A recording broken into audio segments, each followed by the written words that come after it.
Find your purpose, you'll find success. Check out this episode with Mr. Aaron Walker and myself. Hey everyone, welcome to another great episode of the Sales Evangelist podcast. I'm your host, Donald Kelly, the Sales Evangelist, and I'm so excited for another great day. I'm so excited to be here hustling with you, and I'm excited for our guest today, Mr. Aaron Walker. Today we're going to talk about finding your purpose and how this can help us be able to find more success. The principles are fundamental, the principles are powerful, and they can change the way that we sell if we apply them. But before we dive into our episode with Mr. Aaron Walker today, ladies and gentlemen, I got to give some shout outs. I have a big list today, so bear with me 1 second. Get my list together. First of all, I want to give a shout out to Joan. Also want to give a shout out to Chase Chavez. Also want to give a big shout out this week to Jennifer Green, to Brandon Twine, Nicholas. Hey, congratulations, all the great things you're doing. Michael Kwan, congratulations on what you're doing as well. Kurt Lowman, hey, keep hustling. And Lisa Mason, congratulations. Thank you so much for following with us and connecting with me on Twitter. If you'd like to connect with me, feel free to send me an email. You can connect with me on Twitter. You can connect with me on LinkedIn. Twitter and LinkedIn, you can find me at Donald C. Kelly. You can also find me on Facebook through our private Facebook page for sales professionals, entrepreneurs, hustlers like you and me. That is the Sales Evangelizers.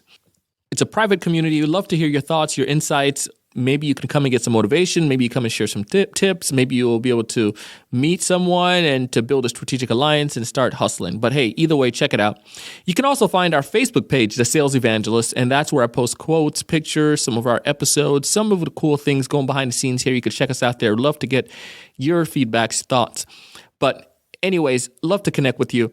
Aaron has some great thoughts, great insight. He has some great relationships. He's has a great community over at View from the Top. We'll have all that information in our show notes at episode number 199, thesalesevangelist.com/Aaron Walker. You can find all the details. Thesalesevangelist.com salesevangelist.com/Aaron Walker or episode 199. You can find all the information there.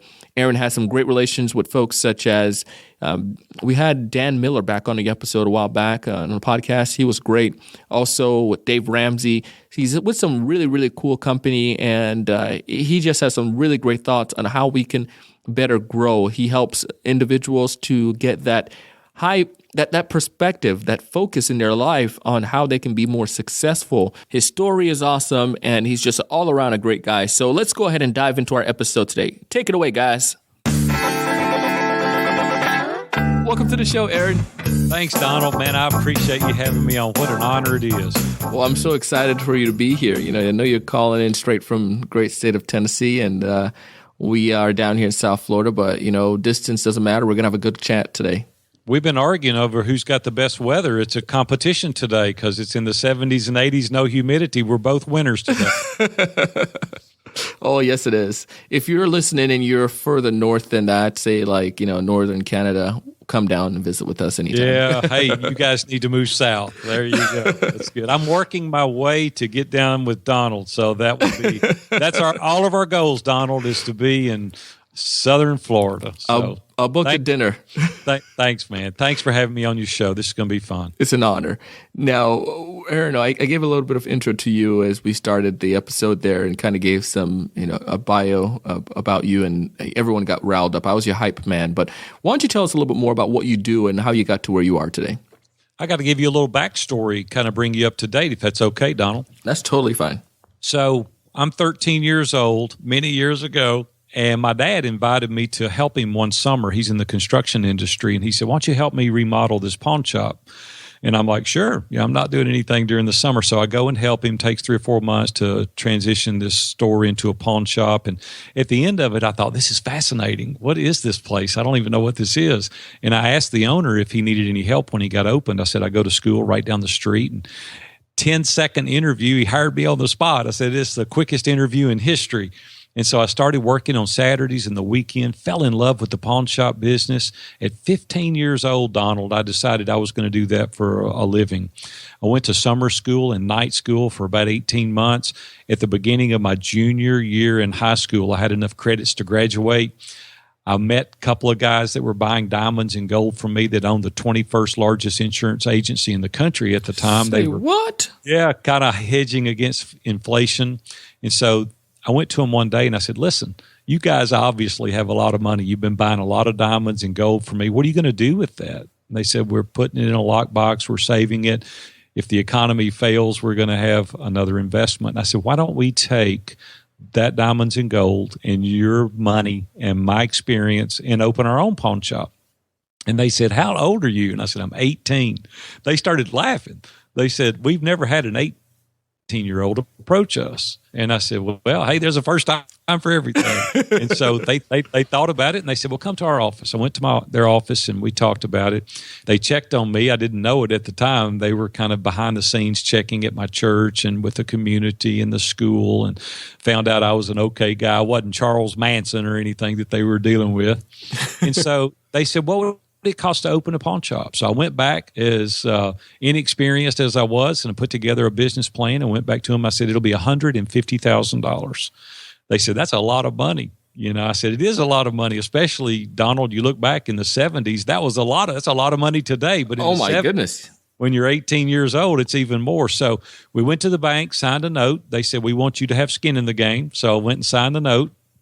My mom said, sign the note. You don't own anything. They can't come get anything. You don't have anything.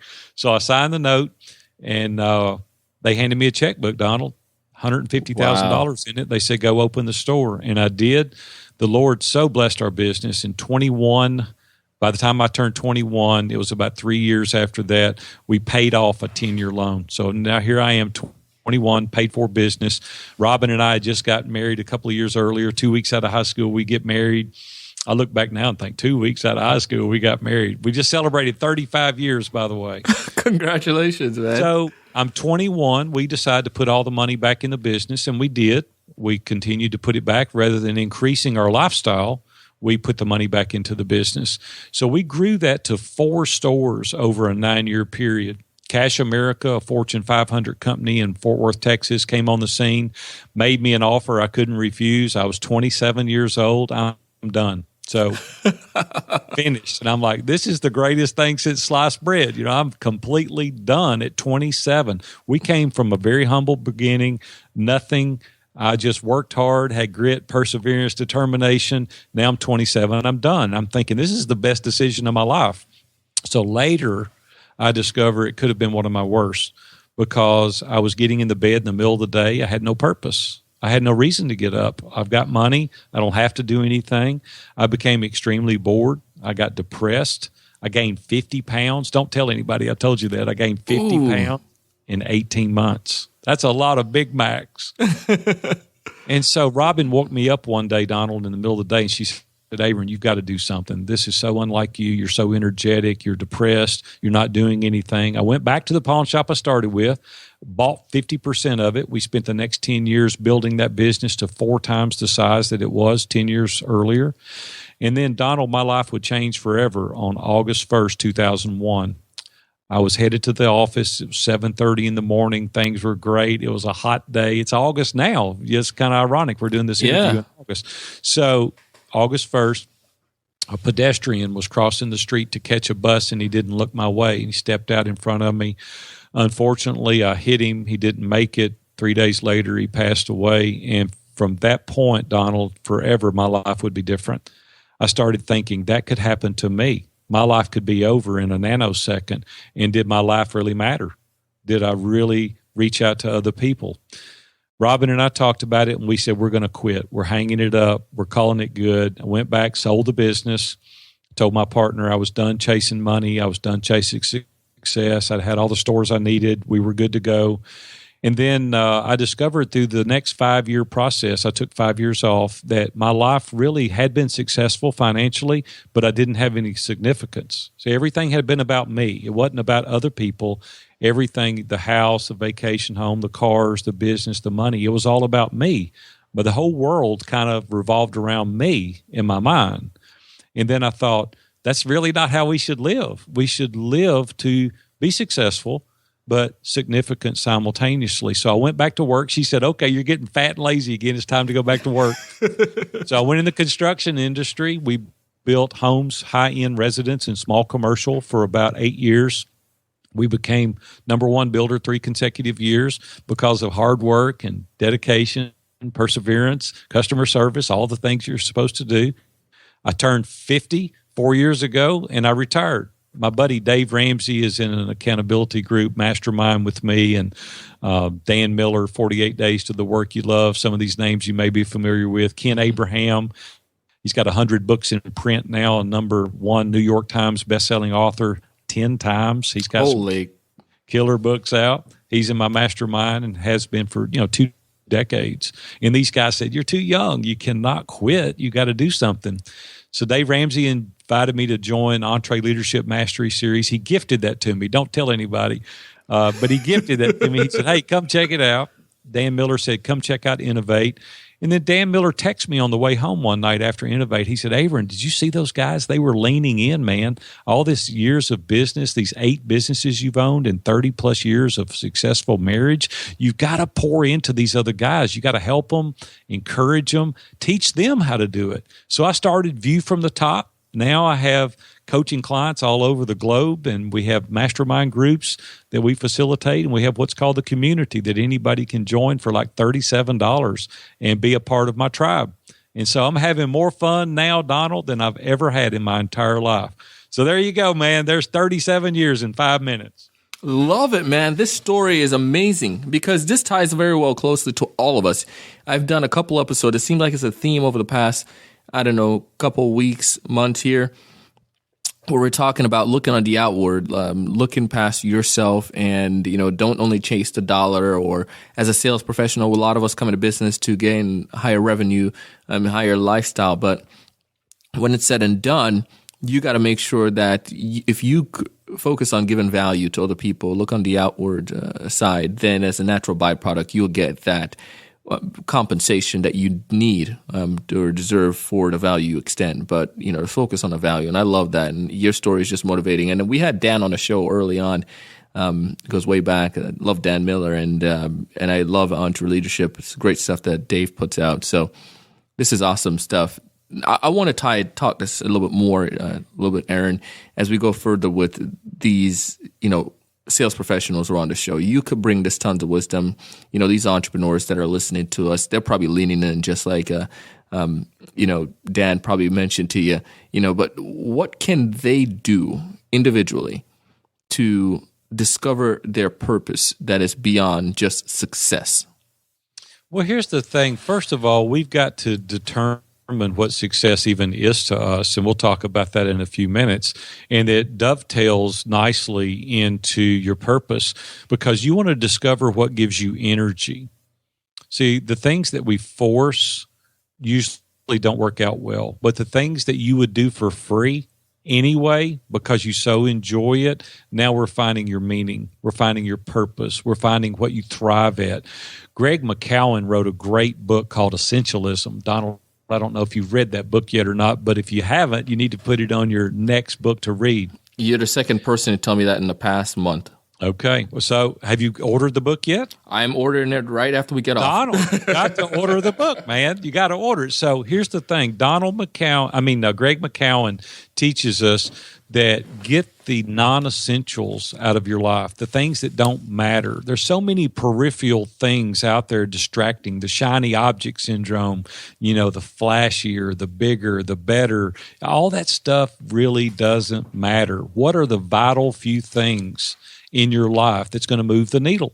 And so if you focus on those things, you can become a resident expert. Most people think that they can do 10 or 15 things well, and I want to challenge your thinking on that. You can't.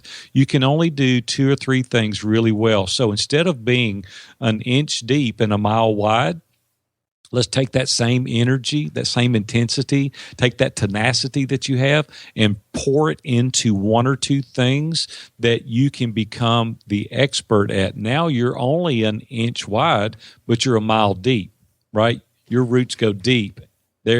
Now you've got something to talk about. Now you've got something you can charge for. You niche down to a point to where you are the best at that rather than being half-cocked on 15 things. You're all on. You're laser focused. And that's what I've been able to do my entire adult life, is saying I don't need to do everything great. I only need to do a couple of things great. So my purpose now is I'm the best. I've got the 10,000 hours at this or that. Everybody, I was so taken back not long ago. Vijay Singh is a pro golfer, and he's the best. I mean, that guy's killer golfer. He's from one of the Pacific Islands. Fiji, I think, is where he's from. And they said that every round of golf he plays, at the conclusion, he'll go to the range and hit 1,000 golf balls. And I'm thinking that is dedication. His purpose in life is to be the best golfer, and he's only the best golfer because he's willing to invest the time, energy, and resources into being the best. See, so whatever it is that you would do for free, continue to do that to your best, and you'll discover that is your purpose. I love that too. I was watching a YouTube video recently, and I saw this quick story of a guy who was who claimed he was trying to be a boxer, living on the street. And long story short, this guy eventually started making some money fighting illegally, and just like on the corners. And then he started working under the table with getting pickup for day jobs, and he eventually started paying for his own boxing and became a boxer, and the story ends and so forth.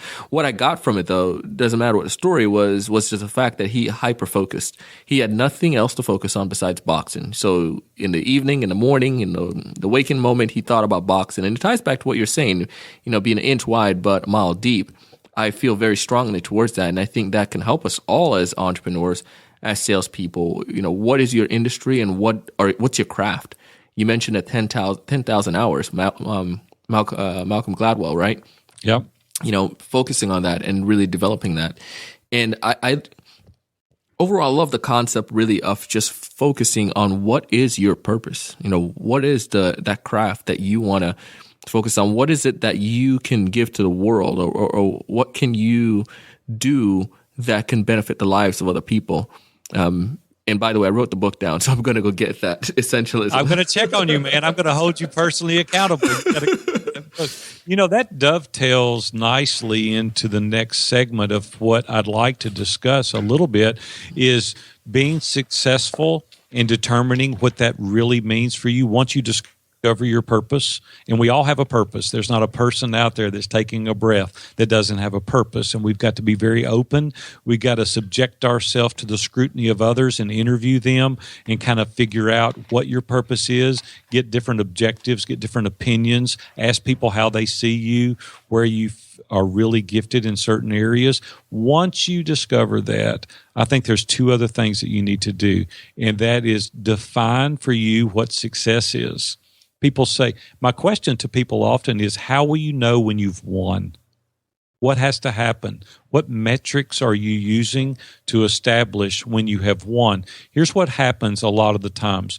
We'll get a little bit of success, and then we'll say, that's really good, but if I could just make $10,000 more, if I could just have a little bigger house, if I could just get that vacation home, then I would be happy. And I want to encourage your listeners not to have that approach. I want to encourage your listeners to learn to be content in their present situation and be happy, because happiness is not a trait, it's a choice. And you elect to be happy. Our attitude is the only thing that we're in 100% control over.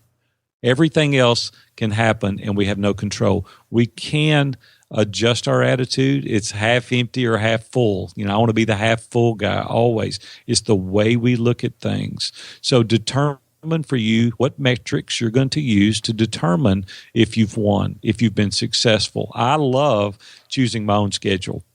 That's one of the favorite things for me. It's like, today I'm going to go to work, or I'm not going to go to work, or I'm going to go fishing, or I'm going to play golf, or I'm going to do whatever. I love having the flexibility of choosing my own schedule. So for me, success is choosing my own schedule. Having financial freedom, you don't have to necessarily worry about all these particular bills that you might have in the past. So for me, it was like, I can pay this bill or I can pay that. I can choose my schedule. Those are some tangible things that we can put our arms around to determine success. Having an engaging family. I'm all about family. I have 2 daughters, 4 grandkids, a little granddaughter on the way.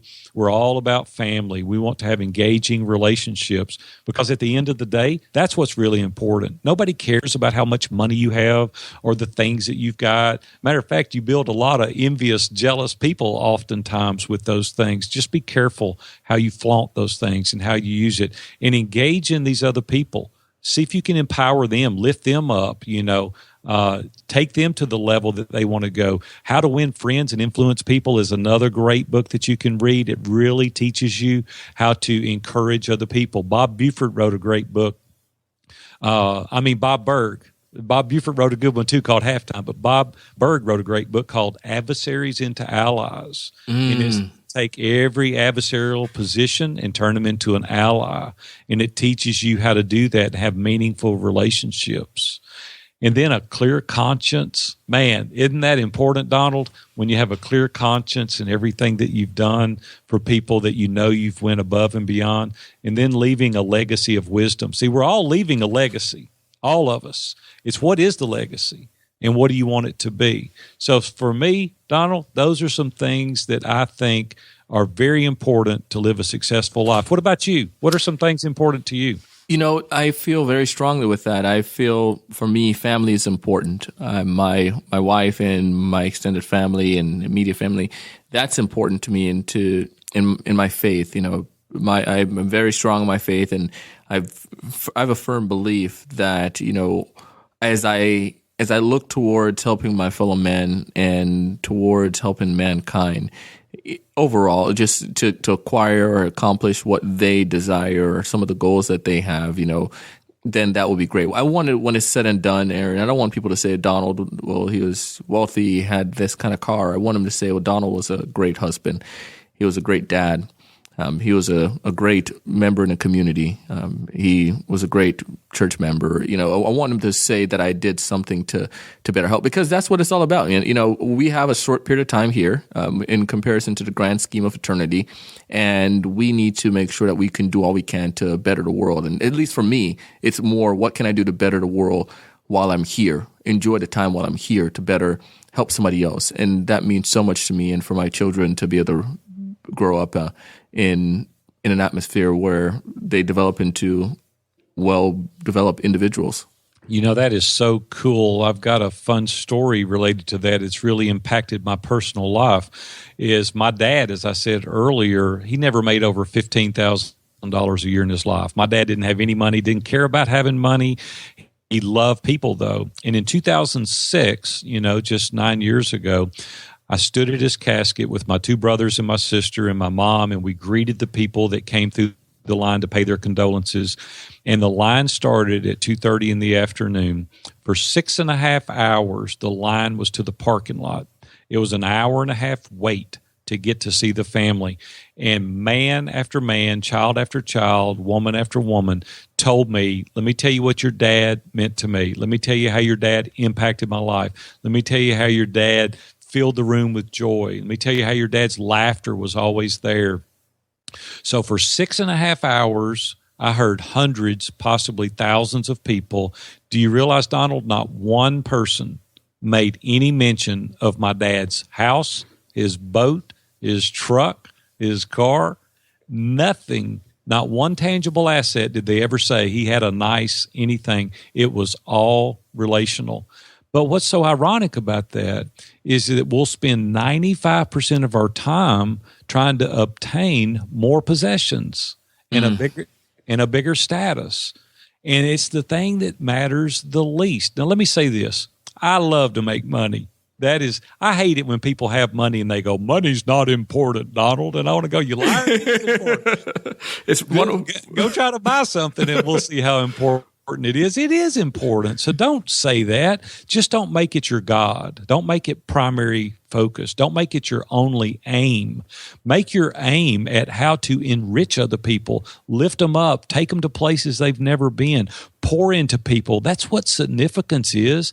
It's being able to meet the needs of others. It's learning to fully engage with people, listen intently, stop waiting your turn to talk. Just listen to those people. Help others when they can't repay you, right? Our motives get a little bit skewed sometimes, and we're like, I'm going to do this or that. I'm going to write this note, or I'm going to make this call because it will benefit me later. No, don't do that.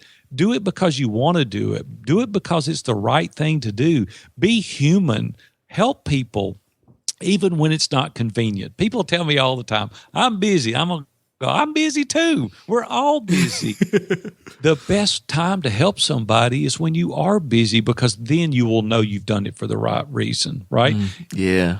Give because you want to. People tell you sometimes, you ought to give, you got money. Well, I don't want to ought to do nothing. I want to do it because my heart's desire is to do the right thing for other people, right? Really search your motives. Search the reason that you're doing those things. And then prioritize your goals with other people in mind. Don't just sit there at your desk or on the porch and think, this is what I did, Donald. This is so much what I did early on. I was like, can we do this? Open another store, get more money. I can get a bigger house, a vacation for us. But no, it's like we can do these things and enjoy them in our personal residence and our personal family. But how can I help him? How can I enrich his life? And then have the ability to have the foresight to invest long term so that you can potentially impact generations to come, right? Don't look for 90 days from now. Look 5 years from now, 10 years from now, 20 years from now. Have the ability to look long term to invest in the lives of others so you can change their family tree. Now we got success and significance. Now you've got a full, rich life. I couldn't have said it any better. That is amazing. And I hope anyone, if you're listening out there, you're a seller or you're an entrepreneur, that you're able to grasp that today, that this message is able to help to motivate you to clarify your purpose, why you're going out doing what you're doing, and some of the things that you can change to make sure that you're on the right path. Now, as we're wrapping up here, Aaron, today, what's one major takeaway you would like someone walking away from this episode to walk away with? Well, when my girls were young, we would talk about trying things differently. And oftentimes they'd say, what if I fail? What if it doesn't work? Others will laugh at me or others will snicker at me, and I'm like, listen, fear missing an opportunity more than you fear failure, because success comes to those that venture out, and failure is in not trying, not in not succeeding. See, I couldn't lay in bed at night and think, would it have worked? Could it have happened? That would kill me, Donald. I've got to know, hey, I did it. It didn't work, but you know what? I know a way next time not to do that, right? Let's just change gears, get that grit going, perseverance, determination, use that tenacity to go for it. Go out there and get it. When I was young, Donald, my mom would never allow me to say can't. It was like, you may not be able to do it. It may not work out, but you're going to try. And she would have this little saying, and I've used it as my life mantra: can't, couldn't do it, and could did it all. And I'm like, that is so true, because our attitude has to go there. It has to precede us. And so my mom, by doing that, developed a lot of self-esteem within me. And a lot of successes happened as a direct result of me trying things that I might not have done otherwise. So once you try your purpose and you experience what that is, and and you're concretely decided on that, there's 3 things that I've done and I do on a daily basis now. And I want to give a little gift to your listeners. There's a landing page I've created called viewfromthetop.com/TSE, all in lowercase letters. There's 3 documents that I've made for free for your audience. The first one is called Personal Assessment, to where you really look inwardly. You dive deep into your questions related to your identity and your ideals and your needs. We all have needs: emotional, physical needs, your relationships, your career. All these things we really take a deep dive on. And then Robin and I used to sit on the porch early on in our marriage, and we would say, what do we want our life to look like? What do we want to do? I don't want to model my life after the Joneses or the Smiths. What do we want to do? How do we want to live our life intentionally? So I wrote this document called What Do I Want? It's about 35 questions on it that help you figure out exactly the kind of life you can live proactively.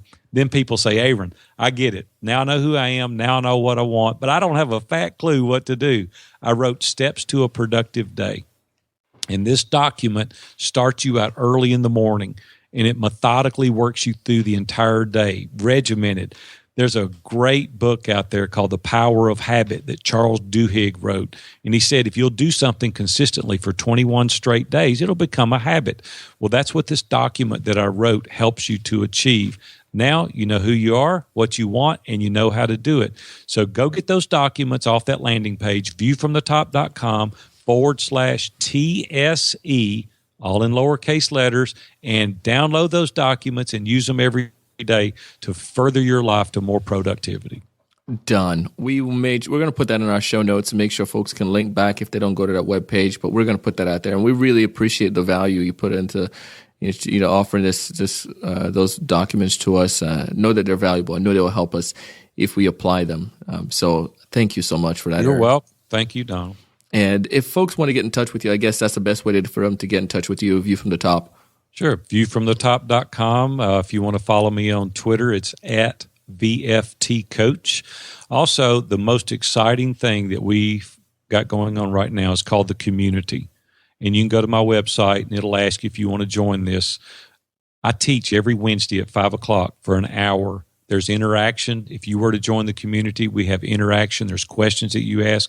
It's a 1-hour webinar every Wednesday. We have a Ning site set up. It's kind of like a Facebook where we have businessmen now from all over the world that are joining this group. Some of these guys have tremendous experience. Other guys are just getting started. That's what I love about it, the diversity of it. You're able to go there and get resources, and you can come together, make new relationships. We have guys forming partnerships as a direct result of being involved in the community. Donald, here's the best part. It's $37 a month. That's it. Guys that can't afford me one-on-one can join this. Guys that can't do iron sharpens iron, they can do this. It's an entry point to see what's going on. If you want to get great value, go to the community at viewfromthetop.com. I'd love to have you. This is awesome. I appreciate this. I'll definitely check that out, and we'll make sure we'll link back to that again. I think that's a great concept. Man, it's been a great show. I've enjoyed it. I know a lot of people out there daily look for ways to find out what their purpose is. You have a way now to determine that for yourself. Go be sure and get Greg McCowan's great book, Essentialism, How to Win Friends and Influence People is another good book. Bob Bird, Adversaries into Allies. There's your 3 good books, man, that'll keep you busy for a month. So go get those books. It'll help you discover what your purpose is. Thank you so much, Aaron. Thanks, Donald. Some goodness there. Aaron gave us some great advice, some great tips on how we can help to find our purpose and to find success. And if you'd like to connect with Aaron, just go to thesalesevangelist.com/Aaron Walker, thesalesevangelist.com/Aaron Walker. It links back to the free gift that he gives us and everything else. But as always, I want you to be successful. I want you to be happy. Most importantly, I want you to go out and do big things.